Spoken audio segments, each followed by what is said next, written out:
Just 3 days after Taiwan's President Lee Ching-da took office, the People's Liberation Army PLA Eastern Theater Command launched the Joint Sword 2024, a military exercises encircling Taiwan. These extensive and highly publicized drills took place from May 23 to 24, aiming to showcase China's military prowess. Concurrently, an intriguing development surfaced. The Xi'an Maritime Safety Administration of China discreetly announced that a semi-submersible vessel had mysteriously sunk in the East China Sea. The cause of the sinking and information about potential casualties were conspicuously absent from the official reports, leading to widespread curiosity and speculation. Per the China Maritime Safety Administration (CMSA) website, on May 24, the vessel known as Lin Hu Chi foundered in the East China Sea, specifically at coordinates 30°44.65 north latitude and 122°31.5 east longitude. A maritime alert was issued, advising all ships to steer clear of the vicinity. The incident occurred near the northeastern coast of Zhejiang province. Publicly available data revealed that the vessel was a substantial tugboat, measuring over 82 meters in length and 20 meters in width, powered by 23,500 horsepower, and boasting an anchorage capacity exceeding 4,000 tons. It was owned by Fujian United Ocean Engineering Company Limited and had been actively engaged in various towing and salvage operations across different seas. Satellite data showed that prior to the incident, the vessel had been en route to Xi'an, moving southward at a speed of approximately 13 knots.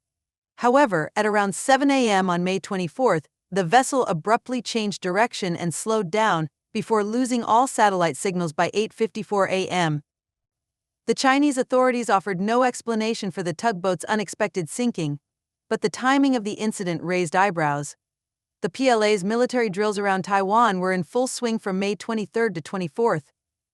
Despite the sinking occurring outside the designated military exercise zone, it fueled extensive debate and conjecture. In China, the minimal information in the official press release led many to believe there was more to the story. Typically, Chinese state media fervently cover maritime rescue and salvage operations, painting them in a positive light. This time, however, the absence of rescue coverage made the situation appear highly unusual. Official media generally avoid reporting on PLA submarines or vessels unless accidents occur, prompting speculation about whether this tugboat was involved in a covert military operation. Various theories emerged among the Chinese populace. Some doubted the possibility of the vessel hitting a reef, given modern navigation technologies.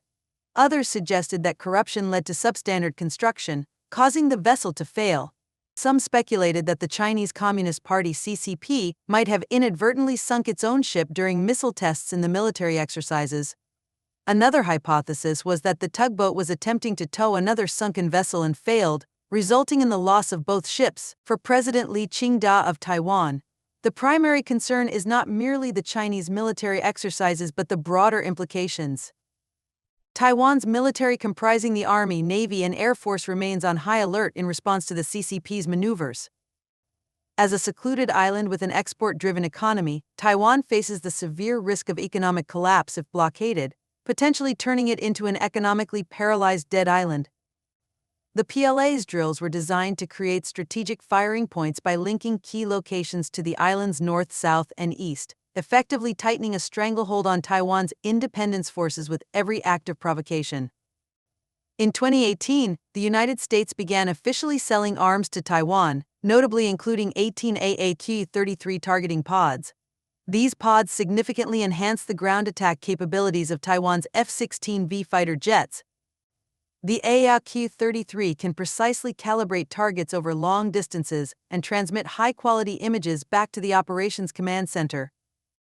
It can detect ground targets from an altitude of 15,000 meters with 10 times the accuracy of the Air Force's existing Lantern pods and boasts a detection range up to 5 times greater.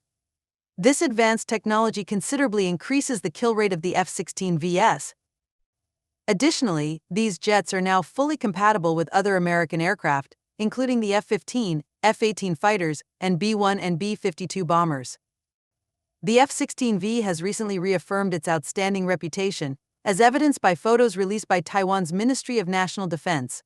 During military exercises conducted by the People's Liberation Army (PLA) around Taiwan from May 23 to 24, no missiles were fired. Instead, Taiwan's Ministry of National Defense captured video footage of two PLA aircraft, a J-16 and an H-6, being targeted by Taiwan's F-16V using the sniper pod. This targeting method is highly stealthy, as the PLA pilots were unaware of their vulnerable position.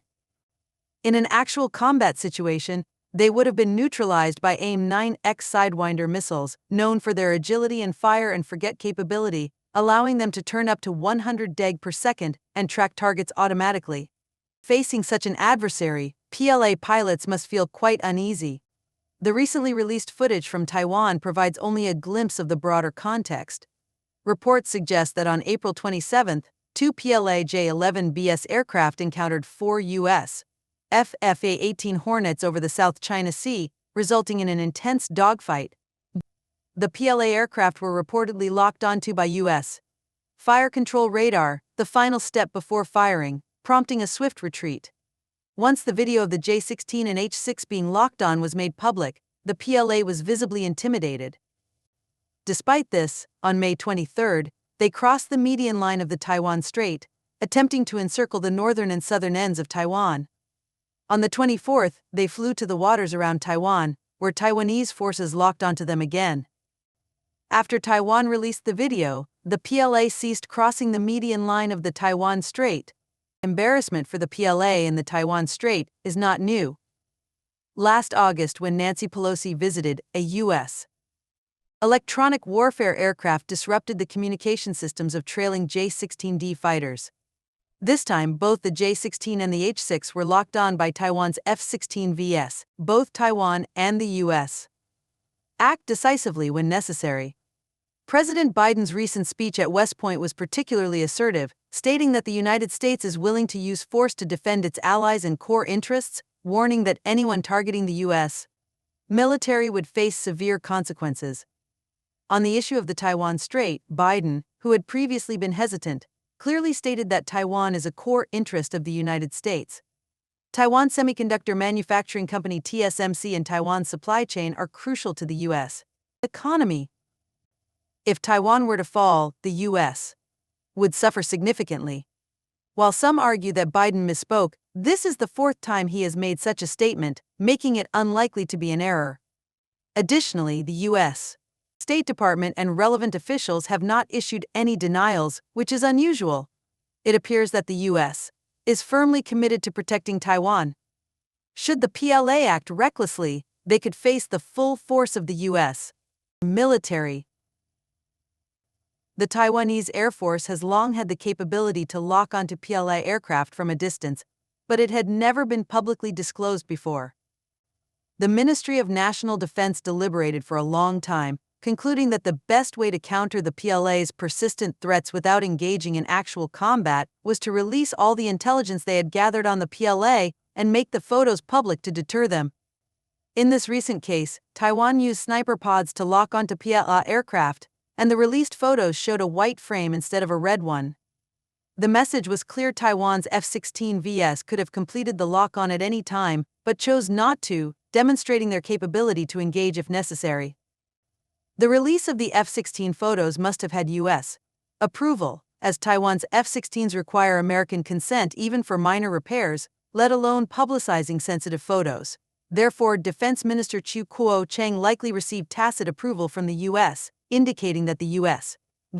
and Taiwan are not intimidated by the PLA's military exercises. This time, the PLA's bluster won't scare the people of mainland China or Taiwan. Examining the footage released by Taiwan, it is evident that the video was taken from a significant distance, likely several dozen kilometers away from the target. The clarity of the images captured from such a vast distance showcases the exceptional capabilities of the electro-optical pod technology used. This level of precision necessitates ultra-high-resolution electro-optical sensors coupled with extremely powerful zoom functions. Moreover, the system must be able to automatically track and center the moving target within the field of view, a highly complex task that demands cutting-edge technology. Taiwan's Ministry of National Defense recently released black and white images, intentionally omitting color footage. This strategic move aims to conceal the specific capabilities and performance details of the electro-optical pods. Even minor details could be analyzed by the PLA People's Liberation Army. potentially influencing their tactical and strategic decisions. By withholding color footage, Taiwan ensures that the PLA cannot gain in-depth insights into the full capabilities of this technology. The 18 sniper pods acquired by Taiwan from the US in 2018 are top-tier equipment. These pods can accurately lock onto ground targets from an altitude of 15,000 meters with 10 times the precision of previous pods and have an air-to-air detection range of up to 150 km. The high-definition images captured by these pods can be transmitted in real time to command centers, making them invaluable in air combat. American pilots have praised the performance of these electro-optical pods, noting that while the older Lantern system could only identify distant objects as buildings or mountains, the new pods provide much clearer detail, even distinguishing a 3-story building and counting the number of windows on the north and east sides. China's J-16 fighter jets also feature electro-optical targeting systems, but these are built-in and based on the OSF technology from the S-30 series. Unlike the rectangular design used by the US, the J-16 employs a spherical structure. However, this design does not provide 360-degree tracking and targeting capability, covering only the front hemisphere and a bit below. Officially, it is explained that the J-16 primarily undertakes ground attack missions, so it does not require 360-degree situational awareness. The real reason, however, might be the difficulty in developing an all-directional system. The J-20 also shares this limitation, with its electro-optical targeting system covering only the front hemisphere. Official explanations claim that as an air superiority fighter, the J-20 does not need 360-degree tracking and targeting capabilities. In contrast, the U.S. military's AAQ-33 pod, with a diameter of just 30 cm and a length of 2.5 meters, provides 360-degree coverage and integrates seamlessly with the pilot's helmet display system. This allows pilots to target any object within their line of sight, even those behind the aircraft. A pilot can simply look back to spot and engage a target coming from behind, enabling rapid response. In other words, even if a PLA fighter gains a positional advantage, the F-16V can still take it down.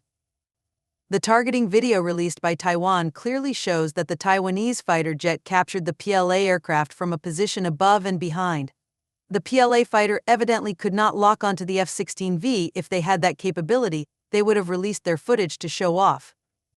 In terms of infrared imaging technology, the J-16 uses uncooled focal plane array detectors, a result of collaboration with France. This technology is based on the Phase company's OSF-2 pod design, validated in 2013. Therefore, it is borrowed technology and has limitations, primarily in searching, tracking, and guiding ground attacks, with coverage limited to the front hemisphere. The U.S. Department of Defense has stated that facing the Taiwan Air Force equipped with sniper pods, it would be very challenging for the PLA to successfully execute an encirclement exercise around Taiwan. The J-16 is essentially a new multi-role fighter developed by China based on the Su-30 MKK, modified according to their needs to handle both air-to-air and air-to-ground missions. It features a canard delta wing configuration and a fixed intake design, allowing for high-speed cruising. On paper, its speed is higher than that of the F-16V, but these figures are theoretical estimates rather than actual test results, making their reliability questionable. The J-16 claims a maximum G-force of 10 G, but in real combat scenarios, pilots can't withstand such high loads for long periods. Therefore, this figure has limited practical significance. In contrast, the F-16V uses a single engine layout, adjustable intake design, and single vertical stabilizer. Although its straight-line speed might not match that of the J-16, it features a negative stability design and a fly-by-wire control system, providing excellent maneuverability. It has advantages in roll rate and climb rate. Additionally, its fuel efficiency and stealth capabilities are superior. If an F-16V and a J-16 were to engage in close-range combat during a patrol without firing, just competing for advantageous positions, the J-16's advantages as a heavy fighter, such as longer endurance and larger weapon load, would be difficult to leverage. On the other hand, the Taiwanese F-16V, with its higher thrust-to-weight ratio and superior turn rate, would be more likely to gain the upper hand in a dogfight, making it easier to secure a favorable position. The F-16V is equipped with the NAPG-83 ASA radar, which has a detection range of up to 370 km according to the manufacturer, a claim with high credibility. American defense contractor specifications are usually reliable in combat situations. However, finding official data on the J-16's radar performance is challenging. Some unofficial sources claim that the J-16's radar can detect targets up to 450 km away, but given the history of Russian-made radars and missiles often falling short of their advertised performance, the credibility of this claim is questionable. The J-16 is indeed an improvement based on the Su-30 MKK, and it's hard to believe that its radar performance will significantly surpass the 160 km range of the Russian-made S-30. A YouTube military blogger mentioned that the J-16 equipped with the ESA radar, avionics, and fly-by-wire system barely achieves an over-the-horizon capability of around 100 km. Therefore, in terms of radar detection range and overall performance, the F-16V is likely superior to the J-16. Whether the F-16V's APG-83 radar can detect the J-20 remains a mystery. Both sides are very secretive about their stealth capabilities and the ability to detect stealth aircraft. However, the infrared search and track system is currently the best method to detect the J-20, as jet engines still produce significant heat at the rear. In August of last year, the Biden administration approved a $500 million purchase of Legion pods by Taiwan, with around 300 units specifically designed to target the J-20 and J-35. This led to strong condemnation from China's Taiwan Affairs Office at that time. These systems have a detection range of up to 150 km. Lockheed Martin provided the IRST-21 pods to the U.S. Navy's F-18F Super Hornets in 2017, and later developed an Air Force version known as the Legion pod. Both the F-15 and F-16 in the U.S. Air Force are currently using them. Taiwan, with the addition of the 66 new F-16Vs, has a total of just over 200 F-16s. The extra 100 Legion pods might be installed on the Mirage 2000 and indigenous defense fighter jets of Taiwan. Taiwan's Air Force equips its F-16Vs with advanced AQ-131 electronic warfare pods, with a total of 82 units. The 66 new F-16Vs will all be equipped with the built-in LQ-254 electronic warfare system. These systems, combined with AGM-88 HARM anti-radiation missiles, can suppress weak points in China's air defense network. This capability is extremely important because if Taiwan's military wants to use drones, cruise missiles, or short-range ballistic missiles to strike Chinese military bases, ports, power plants, and other strategic facilities, they must first consider how to break through China's layered air defense network. In this context, a significant number of F-16Vs equipped with advanced electronic warfare systems and anti-radiation missiles can be very effective. Regarding the J-16's electronic warfare system, the Chinese government describes it as a state secret. Such vague statements lead to skepticism about its actual capabilities. As for air-to-air missiles, in March of last year, the U.S. State Department approved an arms sale to Taiwan worth approximately $609 million. This deal mainly involves selling Taiwan AIM-120D AMRAAMs, which are medium-range active radar-guided air-to-air missiles. These missiles use new solid-state fuel and have impressive anti-jamming capabilities, data links, and electronic countermeasures. Their maximum range is about 160 km. The J-16 is equipped with the PL-15 missile, which boasts a range of 200 km. However, in real combat, pilots typically don't fire missiles at their maximum range. They wait until the target is within the no-escape zone. The no-escape zone for the AIM-120D is around 80 km.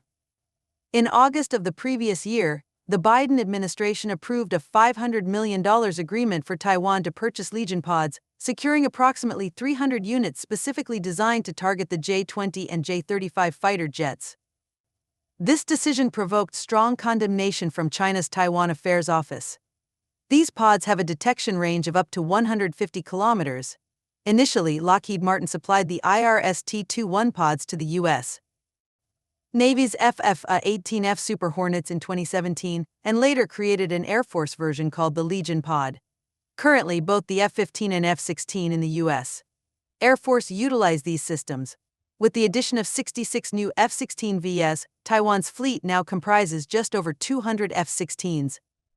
The additional 100 Legion pods may also be installed on the Mirage 2000 and indigenous defense fighter jets.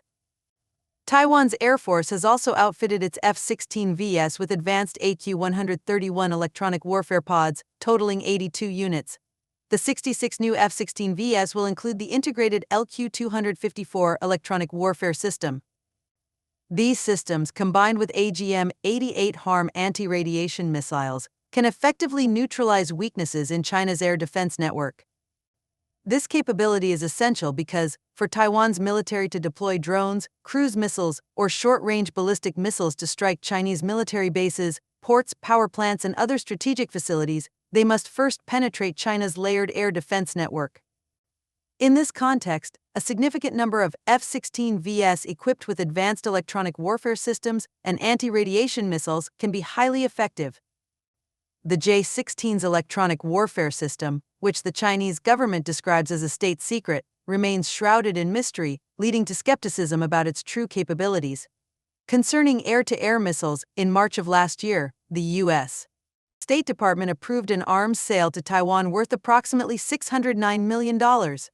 This deal primarily involves supplying Taiwan with AIM-120D AMRAAMs, medium-range active radar-guided air-to-air missiles. These missiles feature new solid-state fuel and boast impressive anti-jamming capabilities, data links, and electronic countermeasures. Their maximum range is about 160 kilometers. The J-16, on the other hand, is equipped with the PL-15 missile, which has a range of 200 kilometers. However, in real combat, pilots typically wait to fire missiles until the target is within the no-escape zone, which for the AIM-120D is around 80 kilometers. The PL-15 reportedly has a similar no-escape range. The U.S. has extensive experience in electronic warfare gained from conflicts like the Gulf War, providing it with a significant advantage in missile guidance and battlefield management. In a potential conflict in the Taiwan Strait, the U.S. could use data links to provide remote support, enhancing missile accuracy. Although the PL-15 appears advanced on paper, it lacks combat experience and allied support in a complex electronic warfare environment, which might prevent it from achieving its theoretical performance. Therefore, the AIM-120D is likely to have an advantage in medium to long-range air combat. Although the F-16V isn't specifically designed as a stealth aircraft, its upgrades and improvements include numerous stealth technologies and designs, such as surface coatings, radar-absorbing materials, and saw-tooth-shaped seams. These features effectively reduce its radar cross-section and improve battlefield survivability. The F-16V's radar cross-section RCS is estimated to be around 1 square meter. Although this is not as stealthy as the F-22 or F-35, it still offers a degree of stealth against conventional radar detection. Conversely, the J-16's canard layout and twin vertical stabilizer design inherently limit its stealth capabilities compared to the F-16V. The J-16's RCS is estimated to be around 3 to 5 square meters, several times that of the F-16V, making the J-16 more likely to be detected in air combat. Taiwanese Air Force pilots are highly skilled, frequently dealing with PLA J-16 fighters intercepting them on missions, making them very experienced. Many Taiwanese citizens believe that U.S. electronic technology and manufacturing processes are more advanced than those in mainland China, leading to superior radar systems in the Taiwanese military. Additionally, Chinese fighter jets have little international demand, with only poorer countries that can't afford Russian aircraft or aren't allowed to buy second-hand F-16s from the U.S. using Chinese loans to purchase jointly produced jets like the JF-17 with Pakistan. Taiwanese pilots, in contrast, have engaged in aerial combat with U.S. fighter jets and performed just as well as their U.S. counterparts. They receive rigorous training in the U.S. and possess a wealth of experience and skills, enabling them to perform at a high level in air combat. Mainland Chinese pilots, however, lack sufficient combat experience and top-notch instructors. Although they are now hiring foreign pilots for training, truly skilled pilots with strong discernment abilities are unlikely to work for the PLA just for money. When evaluating the average quality of pilots worldwide, Israel ranks first, with the U.S. either second or tied for first. Following them are countries like France, Russia, the UK, and Japan, all of which are industrially advanced nations. However, Chinese pilots likely wouldn't make it into the top 10. This assessment isn't meant to belittle Chinese pilots but is an objective comparison of their current skill levels to others. Although the Taiwanese Air Force has fewer aircraft compared to the PLA, its aircraft performance and pilot quality are significant advantages. Additionally, Taiwan has comprehensive air defense systems, including various types of air defense missiles, such as the Patriot and Skybow, capable of effectively intercepting different aircraft and missiles with ranges up to 200 kilometers. A defense radar network provides reliable early warning and information support for air defense operations. This means that even if the PLA dispatches a large number of aircraft, many could be shot down before they even leave mainland China.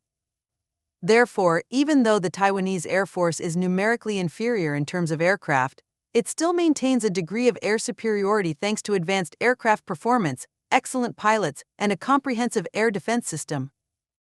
As the Deputy Minister of Defense stated, Taiwan has an absolute advantage over China within its own airspace. Taiwan is confident and capable of delivering a strong response to any PLA invasion attempts. Taiwanese analysts suggest that, in the past, the National Army kept such capabilities under wraps. This time, however, the public release aims to highlight the National Army's combat power, deterrence capabilities, and overall national defense strength. The footage carries technical, tactical, strategic, and political implications.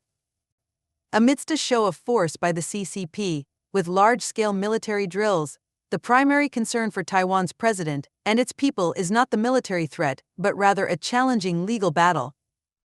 The pro-Beijing Kuomintang KMT and the People's Party of Taiwan PPP, collectively known as the Blue and White Camp, dominate Taiwan's parliament. The former mayor of Kaohsiung, Han Kuo-yu, now heads the legislature, while Fu Kun-chi serves as the chief convener of the Legislative Yuan caucus. These two KMT members hold significant influence in Taiwan's legislative process, despite not being directly elected by the public. Under Taiwan's electoral system, political parties are allocated seats based on their proportional vote share, allowing them to appoint members directly to the Legislative Yuan. On May 28, after a third reading, the Blue and White Coalition successfully passed several bills expanding legislative power and authority in Taiwan's Legislative Yuan. The Democratic Progressive Party DPP, currently in power and known as the Green Camp, faces an uphill battle against this coalition. The pro-Beijing bloc is leveraging its numerical superiority to push through laws favorable to the CCP, effectively expanding parliamentary power to unprecedented levels and hindering Taiwan's president and government agencies from opposing CP influence. One of the new laws imposes a maximum fine of approximately $6,500 for contempt of the legislature and mandates that the president regularly report on the state of the nation to the legislature. The president must also answer oral questions from legislative members in a timely and orderly fashion. Additional provisions regulate the testimony of officers, forbidding rebuttals during questioning and imposing heavy fines for violations. Government personnel who provide false statements while under questioning in the Legislative Yuan will face criminal liability and prosecution. The Legislative Yuan, while exercising its investigative authority, now requires government agencies, military forces, legal entities, organizations, and affiliated individuals to furnish relevant information upon request. This sweeping power allows the legislature to constrain the executive actions of the government, from the president down to individual department officials, potentially leaking state secrets to the CCP through legislative channels. It also enables the rapid passage or amendment of bills favoring the CCP without significant opposition. In response, more than 39 renowned legal scholars in Taiwan have issued a joint statement highlighting procedural flaws and unconstitutional content in the 5 contentious bills. They call for the Legislative Yuan to return these bills to committee for comprehensive review. The scholars argue that the Taiwanese constitution does not explicitly grant investigative power to the Legislative Yuan, and the means used to compel cooperation and the corresponding penalties infringe upon personal liberty, freedom of expression, information privacy, and property rights. The Office of the Supervisory Yuan has also released a statement indicating that recent amendments to the law on the exercise of powers and functions of the Legislative Yuan violate the principle of separation of powers. Protests erupted outside the Legislative Yuan from May 21, culminating in a large demonstration on May 28, with organizers claiming over 70,000 participants. Protesters tied banners to the guardrails around the Legislative Yuan, voiced slogans against the legislative overreach, and launched balloons emblazoned with anti-CCP messages. The escalating tension highlights a critical moment for Taiwan's democracy. The public release of military footage, coupled with the contentious legislative battle, underscores the island's precarious position amid external threats and internal political strife. The actions of the Blue and White coalition, seen by many as aligned with CCP interests, threaten to undermine Taiwan's democratic principles and sovereignty. If any legal entity, organization, or affiliated individual in the community breaches the relevant regulations, they may be fined up to $3,000 by a resolution of the Legislative Yuan. This authority allows the Legislative Yuan to restrict the government's executive powers from the president down to individual departmental officials and potentially leak state secrets to the CCP through the Legislative Yuan. Moreover, it enables the seamless passage or amendment of laws favorable to the CCP. Over 39 prominent legal scholars in Taiwan have issued a joint statement highlighting the contentious nature of the Legislative Yuan's actions and the 5 associated bills, citing procedural flaws and unconstitutional elements. They are calling for these bills to be returned to the committee for thorough review. The joint statement emphasizes that the Taiwanese constitution does not explicitly grant investigative powers to the Legislative Yuan. The methods used by the Legislative Yuan to compel public cooperation, the associated administrative or criminal penalties, and whether individuals can refuse to provide information all touch on constitutional rights, including personal liberty, freedom of expression, information privacy, and property rights. Taiwan's Office of the Supervisory Yuan also released a statement, asserting that recent amendments to the law governing the powers and functions of the Legislative Yuan violated the principle of separation of powers. Protests have been held outside the Legislative Yuan since May 21, culminating on May 28 despite heavy rain. Organizers reported that over 70,000 protesters had gathered by 9:25 p.m. that day. The demonstrators, including citizen groups from across Taiwan, chanted slogans opposing the opaque decision-making of the National Congress, the abuse of power, and demanding the withdrawal of the controversial bills. Protesters also sent white balloons with messages such as "Reject China's interference in the government" into the Legislative Yuan. Taiwanese citizens are less worried about external threats and more concerned about internal conflicts disrupting the nation. This sentiment is echoed by the U.S., which has noted Taiwan's internal divisions despite its unified stance on external affairs.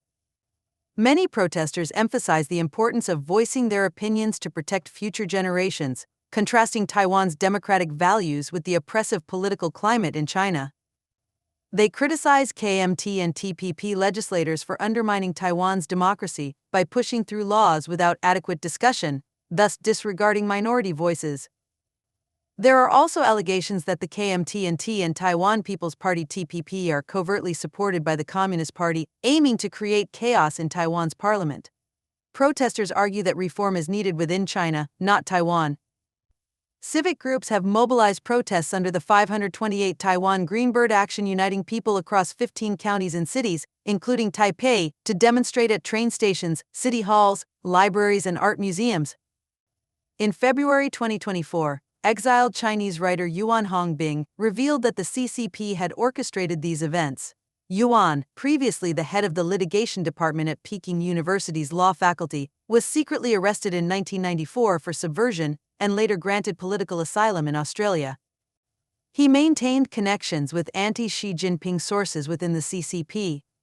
In an interview with Secret China, Yuan disclosed that following Taiwan's election, intelligence suggested Han Kuo-yu would become the president of the Legislative Yuan and Fu Kunqi the chief convener of the KMT caucus.